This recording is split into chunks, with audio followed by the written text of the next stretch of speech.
Well, good evening and welcome back to a lovely night here in Jersey. It's absolutely freezing, it's blowing a hoolie, and I just needed to get out of the house. So I thought I'd come and kill some time and get out and do a little bit of squid jigging.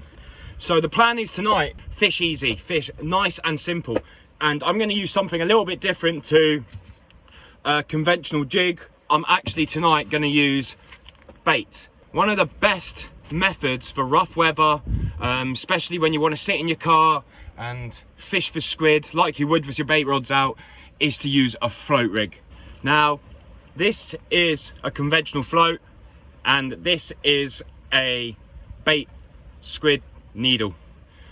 I have had so much success over the years using one of these under a float like you would for a pollock with a hook or a snipe or a mackerel, but with a bait on the end of here. Now the setup is pretty simple. I'm using one of my spinning rods. I've got a little float stop situated at the top.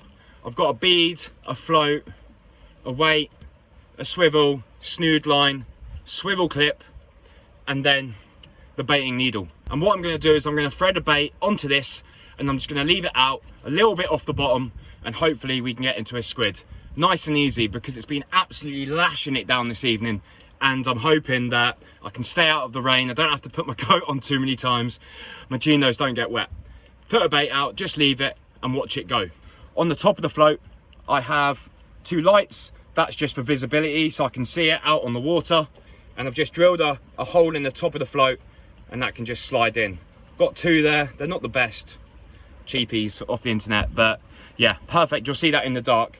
And what you're really looking for is the float just to be plopping down and coming back up. And if we get a really big cracking on this, more than likely it will just disappear and stay down. That's the plan. Bait wise, I'm going to use some really smelly sprats. And what I'm going to do is I'm just going to take the swivel clip off this, like so. This has got a little ring on the top. And what I'm going to do is I'm just going to thread a bait onto the top of that. And that's it. Just one of those. And I've got my baiting needle, and what I'm going to do is I'm just going to go up through the gob, through the body, try and get it to go all the way up to the tail, like so. And then I'm just going to push it down, right down to the hook. I don't want the whole bait to be the whole length, because if the squid are grabbing it up here, you're just not going to hook them. You want your bait to be as far down as possible. With that swivel clip, just so you do not have to keep tying it on, I'll just clip that back on like so. And there you have it. Float with a bait on the bottom suspended with the lights. Let's get this bad boy out and hopefully we can get into something.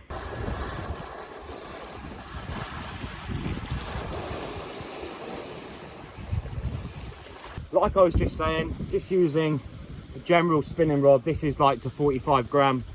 And then what I'm going to do is I'm just going to go cast my float into the water. Once it's out there, take you a little bit closer. But I want this bait to be a couple of foot off the bottom, depending on how deep it is. If it's 10 foot deep, I want it 8 foot down. If it's 20 foot deep, I want it 18 foot down. I want it as close to the bottom as possible.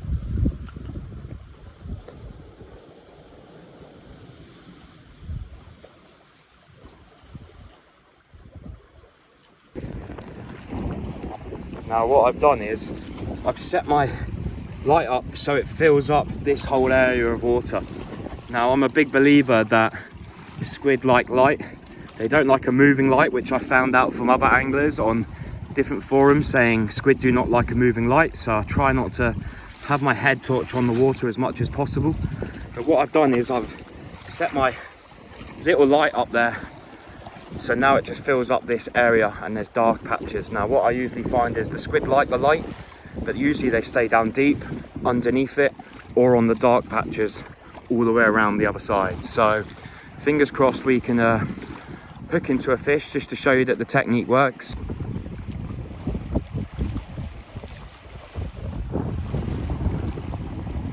Right, I'm pretty sure we've got our first squid here on the bait. My float's just taken off, unless it's a fish. Just bringing it in ever so slowly, and hopefully it's hooked.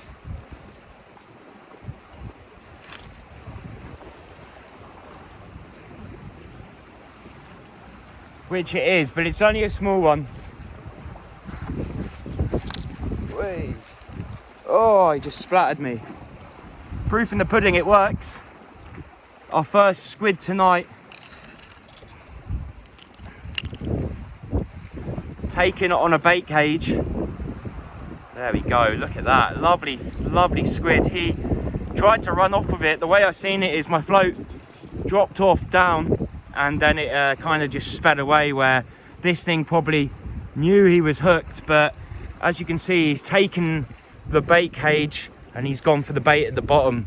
And it's a little bit of a bonus to get that between the rain clouds, but it's proof that you can kind of sit in your car away from the rain as long as you can kind of see the float. And there he goes, he's come off. And that's what he's taken, the little sprat on the baiting needle.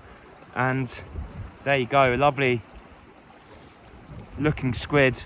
What I actually seen in a video quite recently was to put them out of their misery quicker is to pin them. So I'm going to pin them today, and I can actually use the end of the baiting needle. So to put them out of their misery, there you go.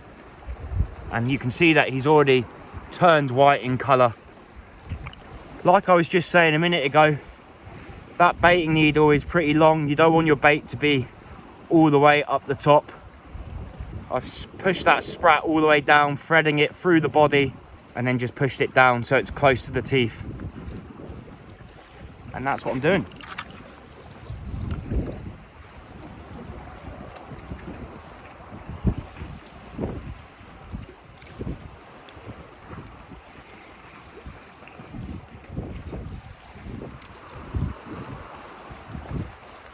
Hopefully we can get another one. That would be amazing.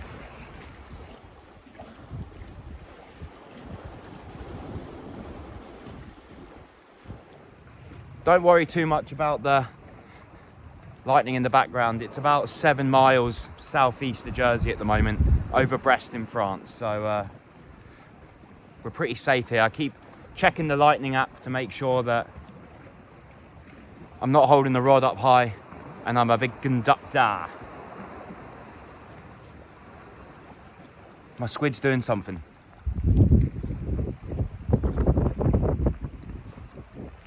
They're coming on thick and fast now. Second one on, as you can see, my rod's bending and I'm getting the occasional slaps from what is a squid. And yep, I'm on. Feels a little bit nicer. Thing is, with a bait cage, there's a good chance that the squid might have the top of the bait, which this one doesn't. And that's when they can let go, so.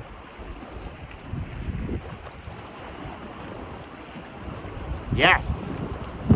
Oh, he's off. Damn. Always check the bait to see if it's all right.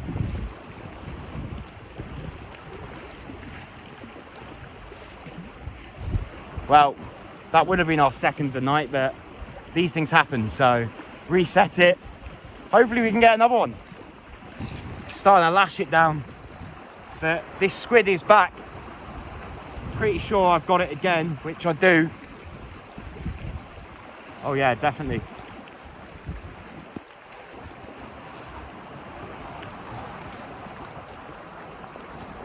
Oh! That's a beast! That's a better squid. Whoa! It's just starting to lash it down as well, which I've been going on about how I'm trying to duck the rain by using the float, but I've just been caught. Oh, that wind's really bad, but look at that. That's a stonker. On the cage again, he really wanted that. Flaring up. As you can see, this one's more of a red colour to the other one, which was yellow. Big eyes on these things, massive eyes, tuning into all sorts of prey. Today it's a sprat. Now, bait-wise, I would always use a sprat or a bit of mackerel, something oily and smelly. You don't want to be using something that's kind of plain. You want them to be feasting in and homing in on something smelly. Oh, that rain's really starting to come down. Might have to get into the car. Right, I'm going to put him out of his misery, wait for the rain to go, and then hopefully we can get another one. But that's an absolute tank on the float setup. Now, what's been happening is, you can probably see my float just bobbing around. You know you've not got something if it's bobbing around like that. Don't even bother even striking it or trying to go tight on it. Wait to see it kind of either sink down, or what's been happening tonight is the squid have just been pulling them out into the darkness. So if your float's going down tide and then it starts going back up tide, you kind of know that you've got something. Or if it starts doing some crazy stuff and moving away and moving in different directions, you know that you're hooked in. Little bit of a size comparison. That was the first, that was the second. That's a really nice squid.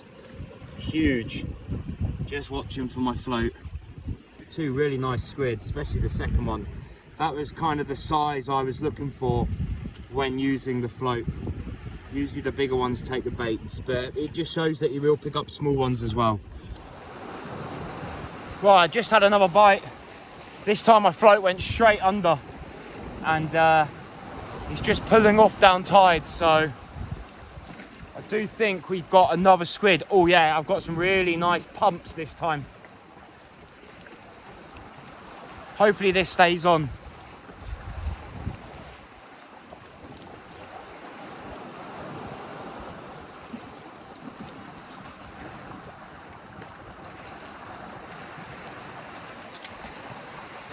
And there we have it. Our third squid of the night. A little bit smaller than the bigger one from before, but again, he's taken a proper liking to the sprat that I'm using as bait. There we go. Another lovely squid taking on the float again. The float's really doing the damage in this rough weather. The float setup's been working its magic tonight. Just a big float that you'd use for pollock, as I was saying before. The lights are always a great indicator in the dark. The bait cage at the bottom, or a bait needle, and that is the finished article. That's the third of the night, a little bit smaller than the last one, but they all count. Well, the squidding has kind of slowed down since that last big one. The rain clouds are on and off, and I'm getting pretty wet. As you can probably see, I'm pretty drenched, but it's been a great little session. It really does show that using a float, if you just want to relax and chill, too windy and rough to use the jig, you can just stick a float out, put a bait needle on it or a bait cage, make sure you slide that bait all the way to the bottom, and there's a good chance that you'll get something, especially if there are squid about. But I think I'm going to knock it on the head for this evening. Hopefully you've learned a thing or two. Hopefully you've enjoyed it. And hopefully we can get out again. See if we can get a monster. But till then, going to pack up, put the stuff in the car, head home and hit the hay.